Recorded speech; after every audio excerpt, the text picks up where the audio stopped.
Spacey Sims, and we are back with more Code Realize Guardian of Rebirth. And I've got to be honest, like, I've been playing this game every day. I didn't play yesterday.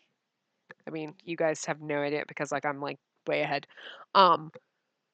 Because I had to catch up on Danganronpa, so I was like, let me play some of that. And then I didn't get to play this, and I was like, oh my god, I'm going through withdrawals. And I've been playing Danganronpa to get ahead so that I don't get behind again. Like, all night long.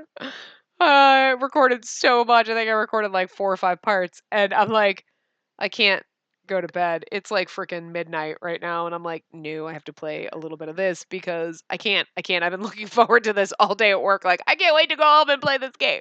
Oh my God. I have no sim shit. Like, I have one episode going up tomorrow or today, later today, because it's like a Saturday right now. And I have nothing else for the rest of the week, and I'm like, I don't know. I mean, I guess maybe I'll play some stuff tomorrow, but whatever. Like, oh well. I'm too into this. And then I got really into playing Danganronpa, like finally again, using my controller as opposed to using the computer because I couldn't get it to click, and it was aggravating. And anybody who's been watching that knows because I'm screaming at the computer all the time because the game doesn't work. It does not want to click through things, but using the controller has helped greatly. So we've got a new workaround and it's fabulous. But anyway, at breakfast the next day, after Deli and Cece have left the dining hall, Victor brings up the topic to the rest of us. Oh, pause. Speaking of Victor. So I wanted to see how many like bad paths there were. I wanted to see because I wasn't sure in this game if there were bad paths or if it's just a good like what. Usually I figured there was. So every one of the guys has 4 bad endings, except for I think Van Helsing has 3 and Impey has 2, something like that. Arsene, you can't go through Lupin's path until you've gone through the other 4. So I was right about that because at first I was kind of like looking and I was trying to find like just to look and see how many bad paths there are, whatever. So you have the however many bad paths, and then you have a normal ending, and then you have the true ending, which is the really, I guess, supposed to be the good ending, whatever. And so I was reading, and like in Lupin's, I was like, wait, you can like it's supposed to come up and have Lupin train you, and I was like, wait, that didn't come up. I'm like, so maybe I did something wrong, and like, I was thinking, I'm like, maybe I did something wrong in the beginning, like answer something wrong, and so then he wasn't an option. Like that was weird, but no, it's really just because we haven't gone through everybody's paths. But this is where I'm getting. So that was just like, I guess how to get the good endings. I didn't really look through. I just looked through Lupin's, and I was like, because I expected them to have a notation like, oh, you can only get through his when you've gone through the other ones, but it didn't have that, so I was confused. But anyway, so I go looking just to see. I just want to see how many bad paths there are, whatever. So I just kind of scroll through quickly and see, where it's bolded like bad path, bad path. Okay, fine. So I figured that out, and then that's when I figured out you can only go through Arsene's path when you've got the rest of them, which kind of already made that assumption. But we're in chapter 7. Chapter 8 is the last common chapter, and then after that, chapters 9 through like 13, maybe 14. I don't know, however many there are. The last so many chapters are specific to the character's route that you're on. So that's how we'll know whose path we're on is when we get to chapter 9, which I'm assuming it's going to be Victor because, I mean, we keep choosing him. But except for that one time we chose Van Helsing. And the fact that I keep like eye humping him every time he's on the screen. I can't help it. But we keep choosing Victor, so I'm pretty sure it's going to be his path. But that's the chapters are going to change. So when we get to chapter 9, we'll know because we can like pull up a guide and go, the title of the chapter will tell us whose path it is. It doesn't say like Frankenstein or anything. It's like chapters are titled accordingly. But so I thought that was pretty cool. I'm like, oh, neat. So yeah, everything we do, and obviously that affects the outcome of like good or bad endings with the characters. I think the bad endings don't happen until you're into chapter 9, but that's pretty cool. So yeah, we'll be able to figure that out. And we're at chapter 7, so we're like halfway through the game. And obviously when we get through the other paths, like we'll be speeding through because a lot of it will be stuff that we've read before, so that'll be good. Well, not good, but you know what I mean. It'll be fun. There's something I want to tell you all. With this, he repeats what he told me last night about the horologium, my father, and his research. Just as I had been last night, some seem confused by the terms they're hearing for the first time. Nevertheless, it's good news. After he finishes explanation, he takes a breath. That's everything I know. I apologize for not telling you until I was certain about this information. So that means we're pretty much figured out where we've pretty much figured out where our target's home base is, right? Isn't that a big deal? I don't think it's that simple. Why not? That definitely is a promising lead, but Victor mentioned last night that he had a lead to a promising lead, which means that there's something else we need to do. Impei looks up at the heavens. Oh, right, you're right. A lead to a lead seems so tedious. Wish we could just take care of it all at once. The Count is right. Victor just said what his promising lead is. He still hasn't told us what the lead to that lead was, and what we'll need to do to get to the actual information. No use whinging. It's 100 times better than having nothing to work with. I agree. Yes, we need to keep moving forward, one step at a time. So, Victor, what's your other lead? What steps should we take? Victor nods firmly before replying. I want you to obtain something that will lead us to the whereabouts of Isaac's laboratory. Something? That's awfully vague. Do you have something in mind, or are you just trying to avoid talking about it? God, why is he so pretty? It's going to be trouble. It's something that all the organized crime groups in London are guarding with all they've got. Guarded by gangsters. Aha, I see. It seems that everyone but me has an idea of what Victor is tiptoeing around. Impei places his forehead against the dining table, but the three others, including Lupin, seem to be grinning. Impei's like, fuck my life. I like how she's like, it seems like they all seem to know. You didn't know what a train was, so I mean, let's be real here. What's going on? Victor continues to talk, but I'm just as confused as ever. What we need to obtain is the prize from the Black Gathering. Black Gathering, an outlaw betting group that conducts no-holds-barred airship races. Many accidents occur every year, but because great sums of money are involved and the general public remains unaffected, the acts are tactily approved of. The Black Gathering? This is yet another new term. Seeing my confusion, Saint Germain offers up an explanation. It's a location you've already been to several times.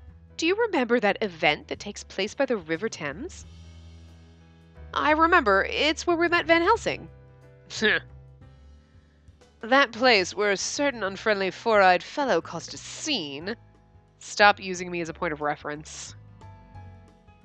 It's a long-running event, and on the last day there's a grand competition that takes place to wrap it all up. And that's the airship race that caps off the ending of the Black Gathering.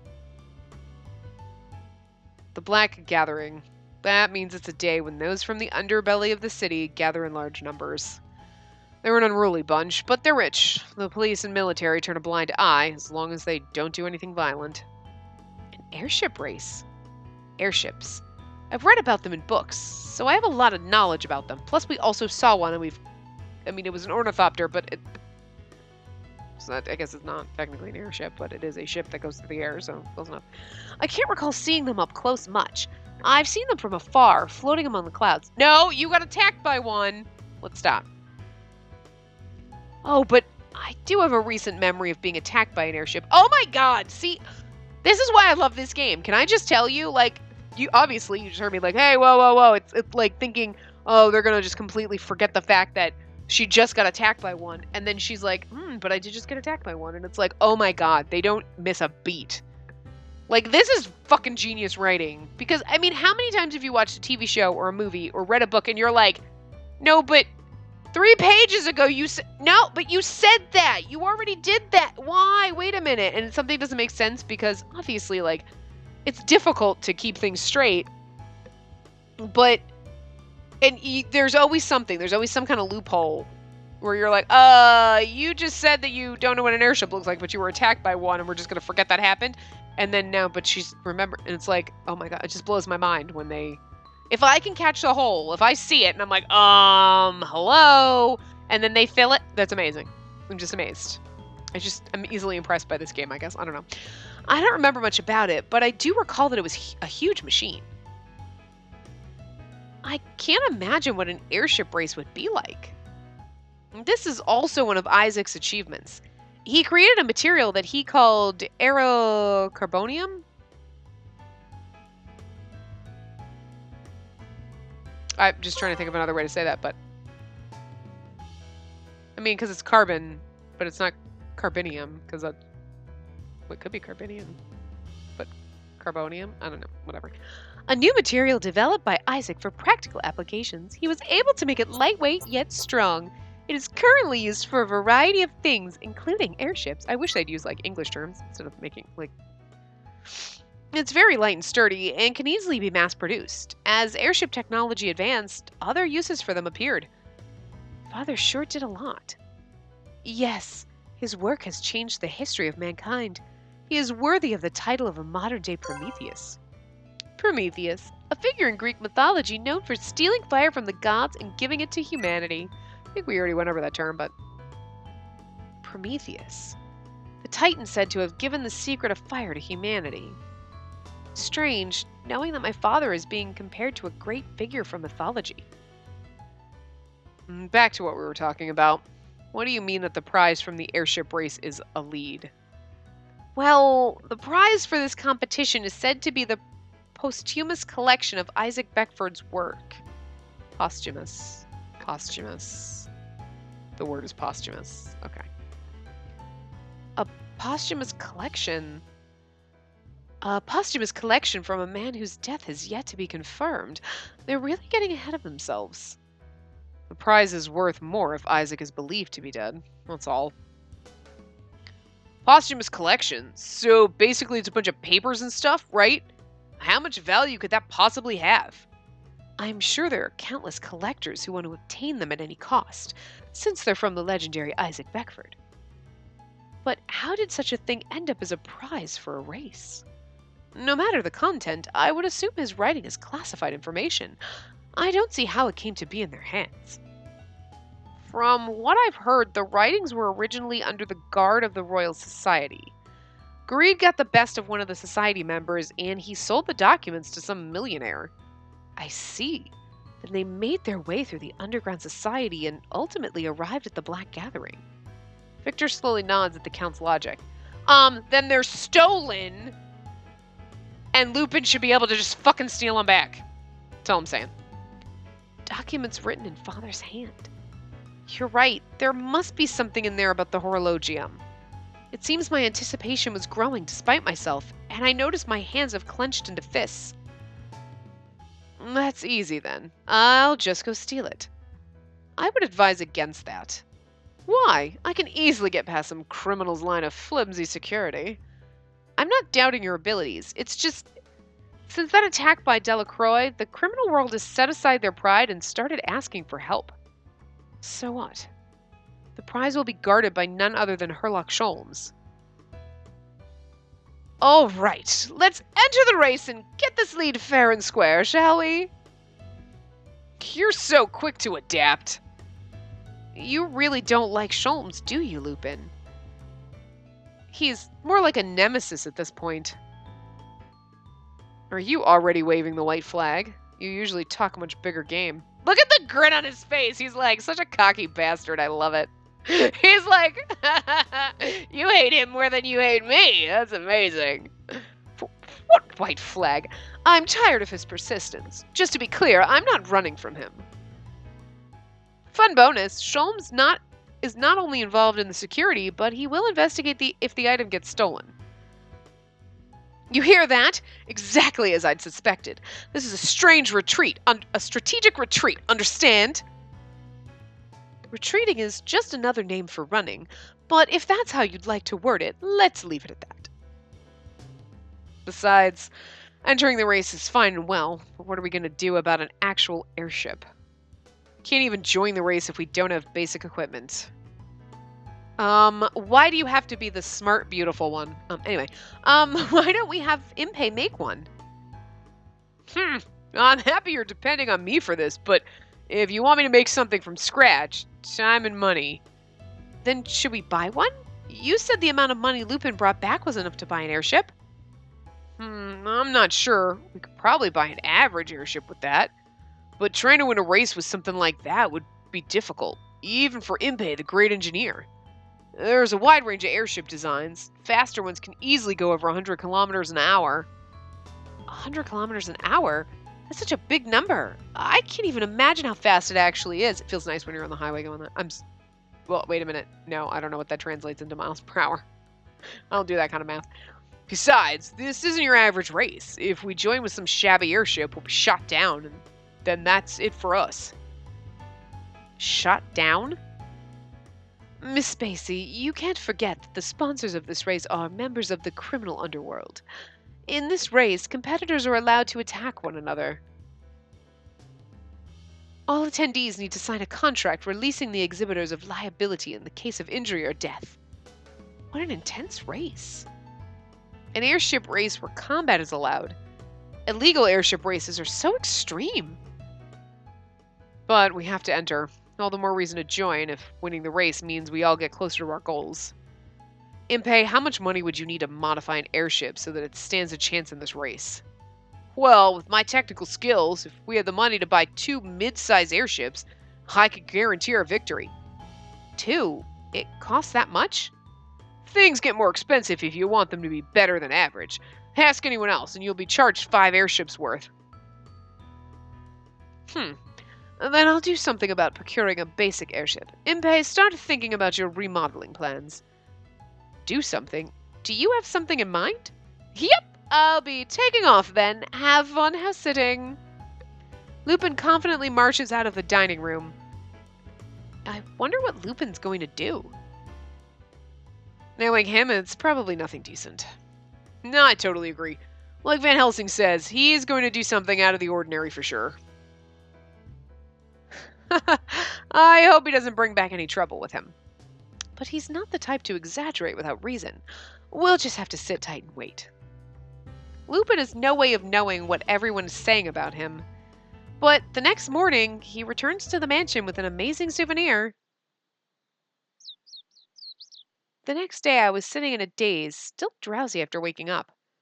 Seems a little too early to get up, but I should get out of bed. I sit up, deciding that I might as well use this time constructively now that I'm up. While I'm stretching, a vibration shakes through the entire room. Is it coming from outside? I get out of the bed and run over to the window. In the fucking middle of the courtyard, there's a goddamn airship. There. An airship? Hoy, are you up? Airship delivery. Lupin's voice echoes loudly from the ship. That must be a loudspeaker like Leonard had been using the other day. Loudspeaker, a device that detects sound and amplifies it using an electronic circuit. One of Isaac's inventions. Jeez, he invented fucking everything. Lupin waves and smiles, but all I can do is wave absent-mindedly, too dumbfounded by the scene before me.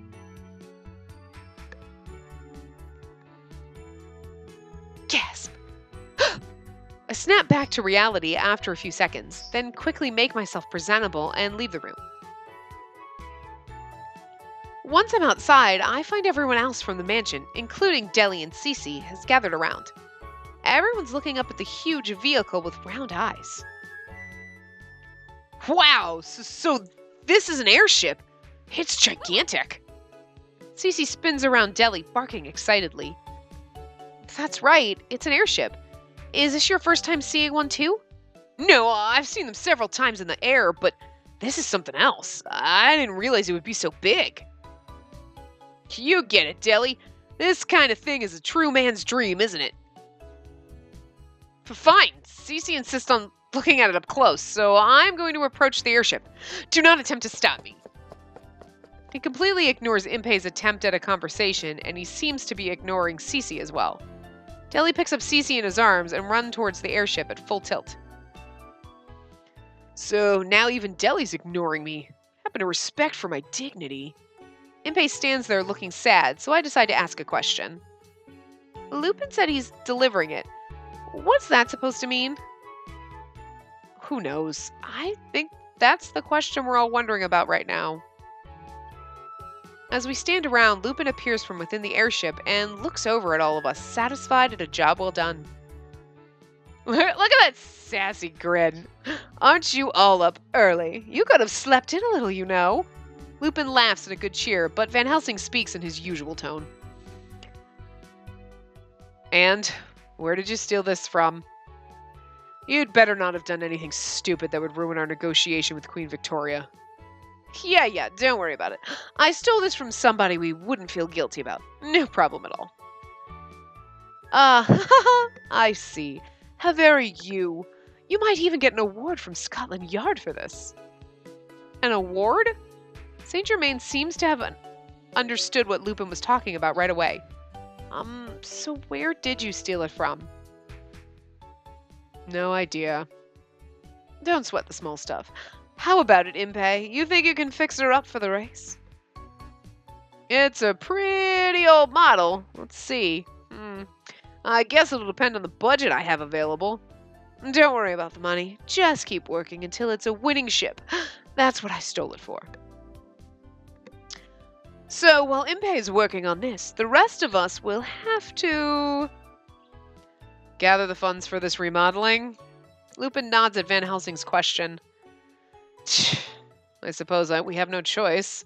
To get a large sum quickly, maybe I'll sign up for a short-term bodyguard job. Raising funds. Selling the patents for a few new drugs would probably bring in a good amount. Either way, we won't be able to move forward unless we win this race. Fine, I shall aid you with funding this time. What to do?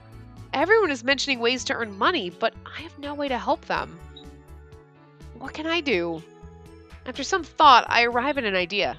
Impey, I can't raise money, so I was thinking that maybe I could help you. Would you mind? Of course not. Not only do I not mind, I totally welcome it. We'll make great progress with a fine assistant like you. Fine assistant like you. Thank you. I'll work hard, Impey. While we're at it, I can show you how to fly the airship. Of course, we'll have to get pretty cozy. Impey, just because you two are left alone, don't go making any moves on her, alright? If he does lay a finger on her, there will be some melting involved. He's just so he'll get melted. Like, what are you talking about? Well, it's not really relevant to the task at hand. Alright, time is money. We don't have much time before race day. Everyone go make as much money as you can. With Lupin's shout, everyone goes off to fulfill their duties. Shall we get started? Yes, let's do it. From this point on, our days are busy. Impey and I build the parts in his studio, and I help him install everything in the airship's engines. Our renovations cost an immense amount of money, from purchasing parts to new gas. In addition to the money everyone brings in, we end up having to use the entire sum of money we'd saved up to this point. Nobody opposes this usage of the money, since winning the race is our only way of getting that key information. Because we're so on top of our expenditures, we actually end up falling slightly under budget. The real problem is time. The deadline is approaching, and we have to race against the clock. It's as if we've already entered the race. If we relax our guard even a little bit, we won't be finished with the remodeling before the race begins. Impey and I spend our days under an immense amount of pressure. 3 days until the race. Impey told me to go ahead and go to sleep, but Impey must still be working. I can't sleep knowing that he must still be hard at work. There has to be something I can do to help. I start to think this, and I get an idea and leave my bed. After a while, I head behind the mansion. It seems he's still working, as suspected. The sound of his work are comforting to me, and I walk through the yard briskly. Impey? I see him from behind, and I stop myself from calling out to him. It looks as if he's concentrating. I guess this won't have enough power. Maybe I should thicken the wall and raise the pressure, but that's too risky. No. He seems to be mumbling to himself. The light from the lamp casts shadows across his face. I don't want to bother him, but I also want to get a closer look at him while he's so intent on something. I'll have to completely rework the system and install another engine. It'll take some time, but that might work. Impey suddenly raises his head and our eyes meet. Huh, Spacey. Sorry, I didn't realize you were there. He swiftly runs over and joins me at my side.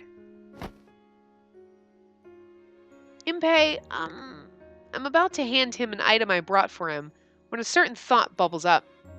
What if he doesn't want it? What's up? Well, I thought you'd already gone to sleep. Oh, are you holding something behind you? But Impey's quick to notice that I have something. I guess there's no use hiding it. I brought you a late night snack, a sandwich. I thought you might be hungry after working so hard. I know it really is a terrible looking sandwich. There's a world of difference between this and what Impey usually makes. It's so cute, she doesn't know how to make a sandwich. It makes me want peanut butter and jelly for some reason now. I had underestimated sandwich making. I thought you just needed some bread and something to stick between it. But when I first started making it, I realized my predicament in that I was unable to take my gloves off. While I stood there at a loss, the Count happened by and helped me put it together somehow. I'll have to thank Saint Germain later. What? You made this for me? Really? Is this your plan to get on my good side? Is that what this is? Your good side? I don't know, you're just working so hard. I wanted to do something for you, even though it's just a little thing. Sadly, my result is just a hideous sandwich made using some vegetable scraps. I can't contain my disappointment, and my sadness clearly shows, because Impey stops and smiles at me. I see. That really makes me happy. Thanks. Why don't I take a little break just to switch gears a little? He tosses his equipment aside and starts climbing onto the studio's roof. Come on up, Spacey. Let's sit by the edge here and eat together under the stars. It's pretty romantic. Impey, why is he hitting on me? We're on Victor's path, goddammit. He hoists me up before I can even protest and puts me down next to him. Here you go. Oh, that's me. Here you go. Seeing that Impey has already sat down, I hand him the sandwich with a bit of nervousness. Thank you for the meal. Impey takes the sandwich from the basket without any hesitation and puts it up to his mouth. How is it? I don't think it's anything like the meals you make. This is great. This is the best sandwich I've ever had. I'm greatly relieved to hear him say that he enjoys the sandwich. I'm glad. Of course he's not going to be like, this is the worst sandwich ever. He's going to see he's in love with us. They all are. Come on. I remember Impey mentioning them, and I look up at the sky. There is a countless number of them sparkling in the pitch black night.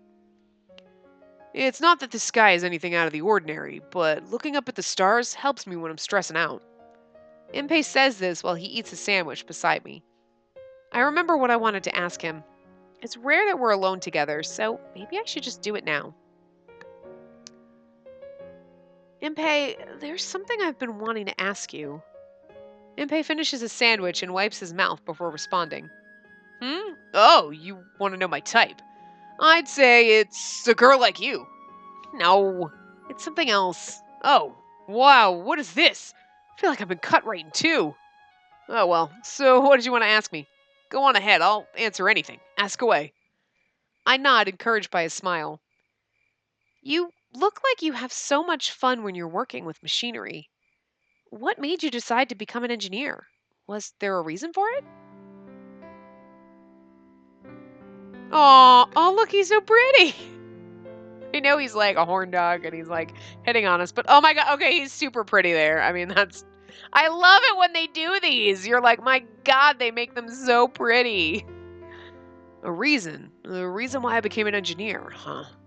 Impey looks up at the sky and starts speaking with the nostalgic toned of voice. I have to say it was the locomotive. Steam locomotive. Steam locomotive? You mean the one from the abduction mission? Yeah, that was a big iron beast, wasn't it? Of course, there were other reasons, and I gradually got into making things. But locomotives were definitely a catalyst for it. I used to live in a village way out in the countryside. We heard one day that tracks would be laid outside the forest, and everyone went wild. Grown-ups were also scared. The day a train was to pass, some of the more rebellious kids said they were going to check it out, and curiosity got to me. I snuck out to go see. We just waited and waited all day by the tracks, We started thinking it wouldn't come at all. Then we heard a high-pitched whistle far off in the distance. It was just a little black dot getting bigger and bigger. It went clack, clack, clack, clack. No sooner did we feel the vibrations when a huge, monster-like mess ran past us. Black smoke rose from its front. Its whistle echoed around us. Pure white steam was being spewed all around it. It was really something. The other kids ran away, and I was the only one left, standing in a daze. My head was filled with the locomotive. All I could say was, wow. That was the beginning of Impey Barbicane and the reason I decided to devote myself to becoming an engineer. It's a little embarrassing to talk about. Am I boring you with all this?